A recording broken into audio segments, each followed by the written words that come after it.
I was about to ask how much time I have, so you only put limit of 15 minutes. I'll stick to that time limit. Outside, let me profoundly thank Professor G.V. Reddy Garu. Because of him, I'm here to speak.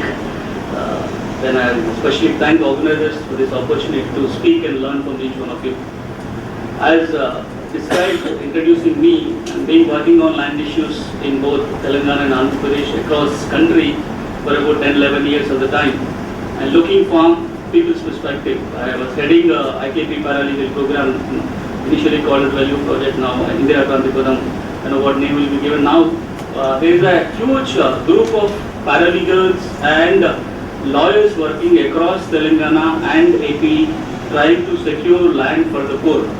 Let me make this one statement and get into the debate of land acquisition. I'll only flag issues. I'm not going to kind of compare old projects, new projects, all that. I will not do that. But let me only flag issues. Before I do that, let me bring to your notice what do we mean by land rights, and that's where entire discourse starts and all these controversies. Traditionally, it is enough that you are possessing land, you are the landowner. You go to tribal area, even today, somebody is cultivating land, it is treated as land belongs to that particular person. It was like that until we introduced so-called service settlement systems and so many land legislations. For example, I was reviewing land laws of Telangana. I've been asked to do that. There are more than 200 legislations pertaining to land just in Telangana state. With the introduction of service settlement and land records, we made two more other essential ingredients for a secure title, for you to feel that you are the owner of the land. That's where the problem started. That it is not just enough that you possess land, but you need to have a title document, whatever you call it as. It depends on classification of land, depends on how you acquire ownership over land. For example, in Telangana and AP, one has to have, if it is an agricultural land, Patala passbook, title deed. If it is Inam land, a ORC certificate. If it is a forest land, an FRA title. If it is an assigned land, then a DPT, but all those kind of documents. It is not kind of enough that you just have a document, but the fact of your possession, the fact of your having a document should be recorded in government records, which are more than 20 records. Unless you have all the three, you always have insecure right over land. In today's context, I'm talking about across country. If you look at all people who are owning land, that they claim that they are the owners of the land, how many of them have secure title, secure right over it? An estimate suggests that not even 10% of people have a secure right to it. That means only 10% of citizens who are supposedly owning land have all the three. That they are in possession, either directly or through somebody. They have a document to show that they are the owners, and the records also speak that they are the owners. If that is a status, whenever we talk about anything related to land transaction, whether you talk about land acquisition, whether you talk about a private purchase of land, whether you talk about government land distribution, you talk anything which is problematic because your records itself are problematic. And we are having this debate of land acquisition in the broader context of having this kind of situation where you have very much uncertainty around land titles. So we all should keep in mind that this is an era we are living in where you have these many problems. Let me now look at a common man's perspective in a village. I don't know how many are from a rural background. I'm supposing that most of you are from a rural background. Whenever government acquire land for canals, for example KC canal or any other irrigation project, you have hundreds of cases where government doesn't know to whom the money has to be paid because in the record there is nobody name is there. Or many times the owner name in the record is somebody else than who person is actually cultivating the land. That was another big issue. And you have another major problem in both the states of Telangana and Andhra Pradesh about land given to the poor by government. In fact, in terms of land reforms, AP is a leading state in one aspect. We always forget whenever we say land reforms. We always remember only West Bengal or Kerala or Jammu Kashmir. But the highest extent of government land distributed in this country is distributed in AP and Telangana alone. But what has happened when, in terms of land acquisition, when people acquire land for any public purpose of assigned land given to the poor, they never got any compensation. They are not entitled for compensation because a Pata condition says whenever government requires land, it can take it back without any compensation. You have cases going up to Supreme Court, cases pending there. So this is a kind of a situation. Now, in this context, if you look at 1894 law, in any land acquisition law, what is the role of government? As I rightly put it, the role of government is balancing various interests. What are the various interests in the land acquisition? For me, it is only three different parties. Number one, people who are using land. Maybe the landowner, maybe a person who is dependent on land. He may be a tenant, he may be an agricultural laborer, he may be somebody else, but who is dependent on land for something. That's one group of people whose interests are affected. On the other side, you have another group of people who need land. They may be government for certain specific public purpose, they may be a private entity needed land for something else. This is the second stakeholder. But you have a third stakeholder, we are all third stakeholders. Whether we fall in one or two, but we definitely fall in the third category. Of the so-called public, we need it for public purpose. So if any project comes up in this country or this state, we are all beneficiaries directly in that. That's what we are told. Any project comes is for development, and development we are all beneficiaries. In this case, then the role of the state is to balance various interests among these three different set of people. Unfortunately or fortunately, the three different set of people have different kinds of interest. As a landowner or a person depending on land, I always say, don't take my land. You should not take land at all. If you take land, I will be deprived. So I have this stand that you never ever should take land. That is my interest as a landowner, as a person depending on land. If you look at a private sector or for a person who need land for certain project, they always think that land should be taken in an easy, simple manner with low cost. So I should get land without any process or with minimal process with very less cost. That I should not pay more money, I should get it very easily. That is the interest of person who needing land. Now look at public purpose. We all, what we say, fine, we need development. Development is a question mark, what kind of development, I am not getting the debate, but people want, we need hospitals, we need schools, we need industry, we need so many things. Otherwise, how can we say that we are developing? We need it for development. But how do we balance is a question. If you look at 1894 legislation, I believe it is more tuned towards only satisfying the interest of land seekers, people who want land, whether it is government or a private entity. It's completely pulled in one direction. The balance is completely pulled towards one direction. That it is very draconian. We all agree, there is no doubt about it. I don't think anybody sitting in this hall can say that 1894 law is good. No one will say. There is a problem, serious problem with 1894 legislation. So what we have done in the 2013 legislation, with the 2013 legislation, if I can say that, we pull that balance to an extreme other direction. Only from landowner's perspective or a land dependent perspective, that we always say that no, you should not take land. If you take land, so many conditions will be imposed. That's where now controversy. Either we are at the extreme this side or we are extreme that side. Some people doesn't agree that we are in extreme that side with the 2013 law. This is where entire debate, where we have to strike the balance. I am not going to highlight the salient features of 2013. Professor G. Reddy Garu rightly mentioned there are so many improvements in 2013 law. The two landmark improvements are social impact assessment and consent. And the law says, I will not take your land unless I consult you and I take your consent.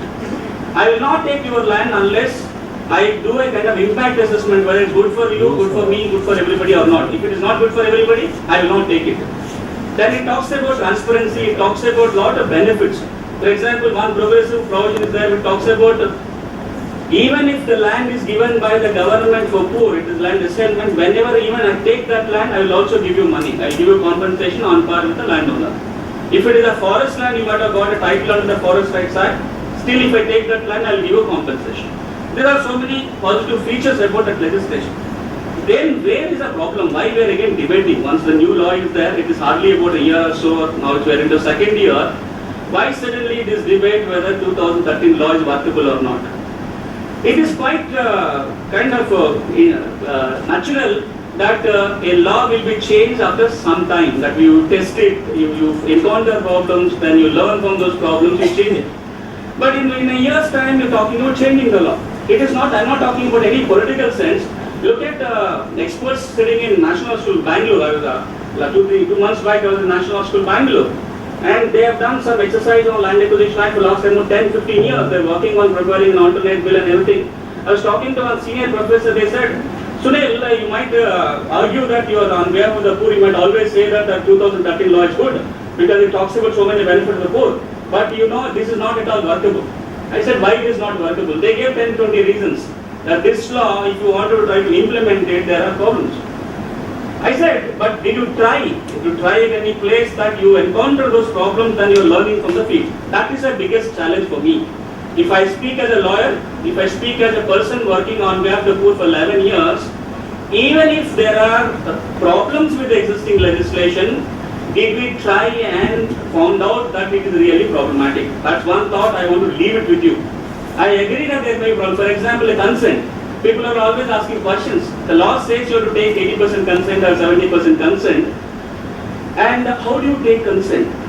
What is the mechanism, methods to do it? Is it possible in this country? Fine. If it is not possible, try. There's some more methods to come out with that solution. That is one argument I want to put before because I have less time. I have other important issue to flag. Second point I wanted to highlight before all of you that the solution to the problem being land acquisition, we should not always search in the Land Acquisition Act. There is a broader canvas. That's why I have started my discussion about the land right situation. See, if you have such a pathetic land record system, tell me if I ask you this question, either you can answer me now or you'll go back and check it. How many of you sitting in this hall, either you or your family, can, if you are owning a piece of land, can confidently say that you are the real owners? Well, you have all the three ingredients, that you have your name in all the records. I doubt because I ask this question every time. If that is the situation, the real answer to the land acquisition debate is in looking at other important issues. What are those other important issues? Number one, is it not the time that we separate our land records? Whether we call it as a presumptive title system or a conclusive title system, at least if somebody owns a piece of land, document should say or have that person name. 80% of addendums or bahanis in both the states are not reflecting the field reality. So what are we doing in terms of either cleaning our land records? We are spending thousands of crores of rupees money in land records modernization. We are not even 10% to the field reality, if I could say that. And a law which is drafted to bring in a conclusive title system, which is lying as a model bill quite some time. It came in 2010. Discussion started much before.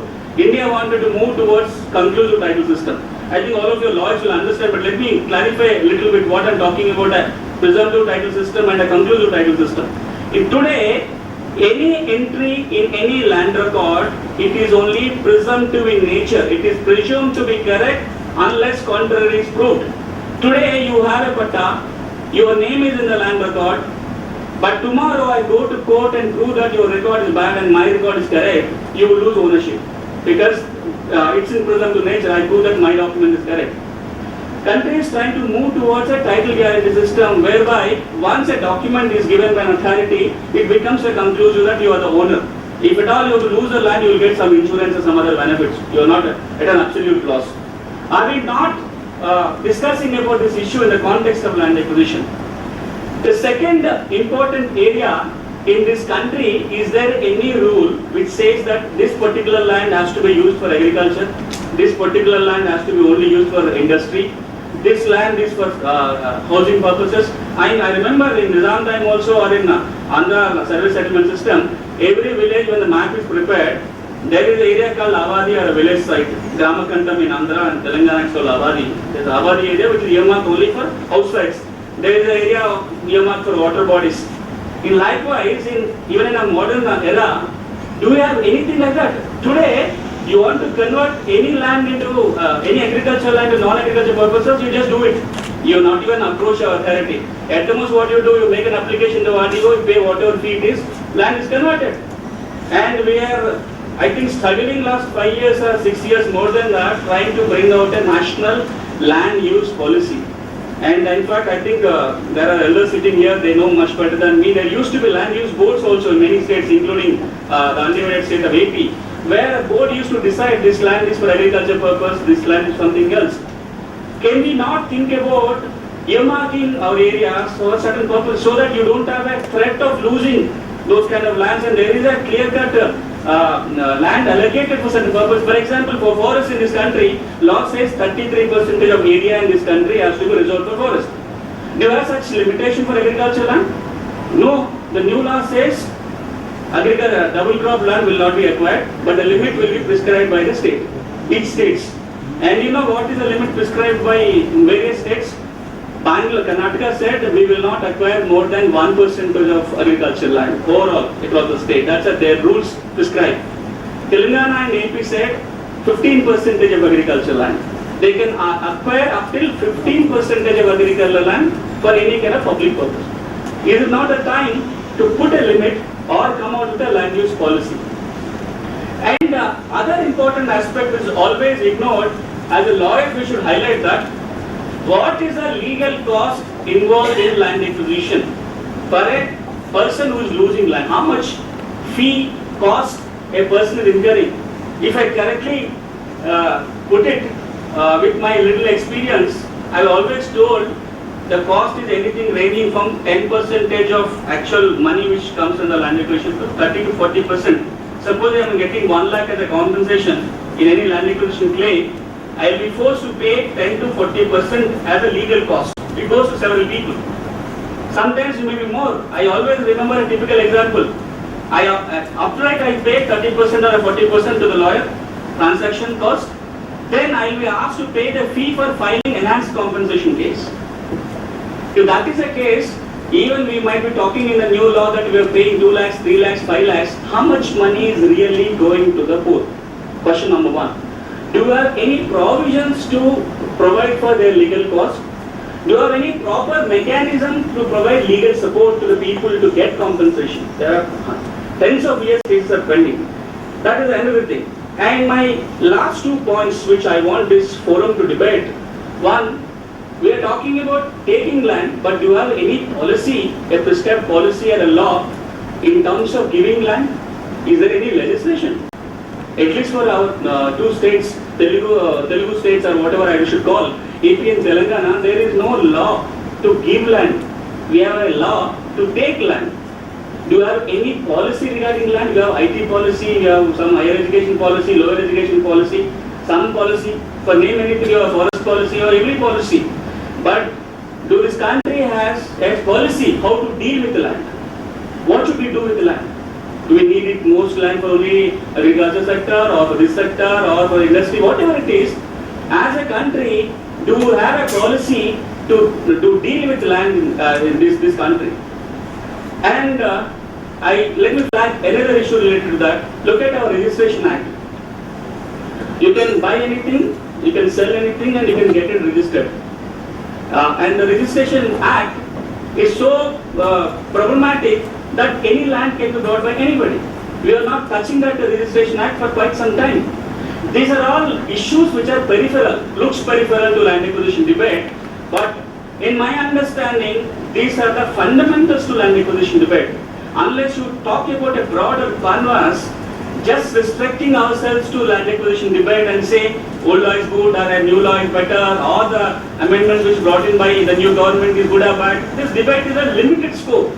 I agree we should debate on that whether a social impact assessment should be done or not, whether we should have a consent clause or not, it all to be debated. So there is no doubt about it. But my appeal is to broaden the debate.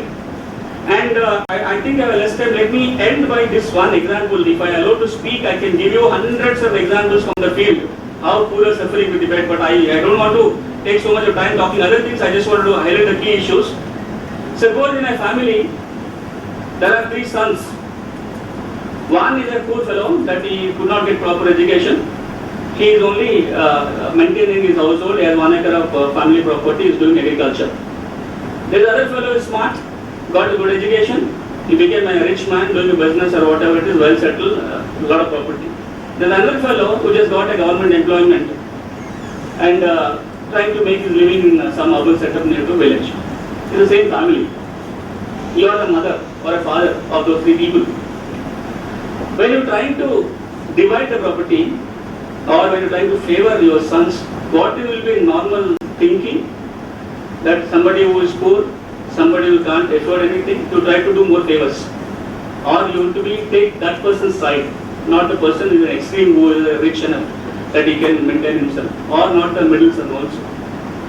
When you look at the land acquisition, it's the same thing. When it comes to the state is exactly like father and mother. You have 3 children in a 3 different footing. The person who is losing land is like a poor son who doesn't have anything. And you have a rich man who is like a corporate entity or a government entity who have everything, who can afford things. And you have other person for public purpose. Whether you give it to me or not give it to me, it doesn't going to matter. If you give it to me, it is an advantage. If I'm an employee earning a bigger amount, if my mother or father gives me a little land or some sharing something, it adds to me. It's not that I don't want it, I need it. But even if I don't get that also, still my life goes on. The same thing with all general public in this country. But it's a role of the state, how do you balance between these three sons or daughters? If you don't do a right balance, one of them will revolt. One of them definitely will revolt. The same thing will happen with the land acquisition. If you don't maintain a right balance in taking land, definitely one of them will revolt. Our challenge, how do you maintain that balance? And my appeal to all of you to maintain that balance, first change the canvas of discussion of looking at other issues. Number two, question yourself about the developmental needs, what exactly the public purpose. Then when you take the land, take it in a right spirit with the international principles of making the victim as a beneficiary, first beneficiary of whatever development happens. If you can do that, if you are taking land for a certain irrigation project, let the first beneficiary of that irrigation project be the person who is losing the land. You make that effort. If you don't do that, it is an ideal, some things are very idealistic, something very, very practical, but to do that. If you don't do that, I told you already that one of the sons will revolt, if not all the three. So as lawyers, as academicians, as political leaders, as civil society organizations, it is one thing to point out the problem and second thing give you solutions also. That what is a practical solution? And I gave you some examples how we can make it more practical. I hope this forum will debate on those issues. I'm happy to participate in a discussion. I can see you have some more time also. Thank you very much, Professor G. B. Reddy Garu. Thank you, Social Cause, for this opportunity to highlight some of the issues around land acquisition. Thank you very much.